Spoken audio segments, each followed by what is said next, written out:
નમસ્કાર દર્શક મિત્રો, બોટાદ દસ્તક ન્યૂઝમાં આપનું હાર્દિક સ્વાગત છે અને હું છું LD મકવાણા। આપ જોઈ રહ્યા છો બોટાદ દસ્તક ન્યૂઝ। હવે પછીના સમાચાર વિગતવાર।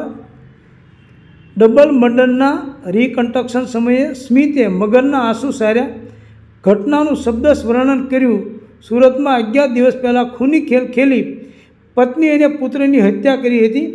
સુરતના સરથાણા જગાતનાકા રાજહંસ સ્વપ્ન સૂર્ય બિલ્ડિંગમાં 11 દિવસ અગાઉ ખૂની ખેલ ખેલી પરિવાર પર હુમલો કરી પત્ની પુત્રની હત્યા કર્યા બાદ 2 વખત આપઘાતનો પ્રયાસ કરનાર સ્મિતને ગત રોજ 7 જાન્યુઆરી ખાનગી હોસ્પિટલ રજા અપાતા પોલીસે અટકાયત કરી હતી। ત્યારબાદ પોલીસ સાથે આજે તેને લઈ તેના ઘર પર રીકન્સ્ટ્રક્શન માટે પહોંચી હતી, જ્યાં સ્મિત મગરના આંસુ સારતો જોવા મળ્યો હતો।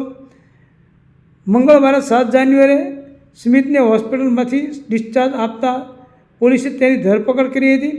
આજે બુધવારે સવારે સુરત પોલીસની ટીમ સ્મિતને લઈને સરથાણા જગાતનાકા પાસે આવેલા રાજહંસ સ્વપ્ન સૂર્ય બિલ્ડિંગમાં પહોંચી હતી, જ્યાં 11 દિવસ પહેલાં કઈ રીતે બનાવ બન્યો હતો તેનું રીકન્સ્ટ્રક્શન કરવામાં આવ્યું હતું। સ્મિતે કઈ રીતે પોતાની પત્ની અને પુત્રને મોતને ઘાટ ઉતાર્યા હતા, ત્યારબાદ માતા અને પિતા પર કઈ રીતે હુમલો કર્યો હતો તેનું શબ્દશ વર્ણન કર્યું હતું। સુરત પોલીસની ટીમ આજે જ્યારે સ્મિતને લઈ રીકન્સ્ટ્રક્શન માટે પહોંચી ત્યારે આસપાસથી મોટી સંખ્યામાં લોકોના ટોળા ઘટના સ્થળ આસપાસ એકત્રિત થયા હતા। આ સમયે કોઈ અનિચ્છનીય બનાવ ન બને તે માટે પોલીસનો ચુસ્ત બંદોબસ્ત પણ ગોઠવવામાં આવ્યો હતો। ગત શુક્રવારે ભાનમાં આવેલા સ્મિત પરિવારમાં જ્યાં જુદા જુદા કારણોથી રોજબરોજ થતા ઝઘડાથી કંટાળીને પરિવારને ખત્મ કરી આપઘાત કરવાનું નક્કી કરી હુમલો કર્યાની કબૂલાત કરી હતી।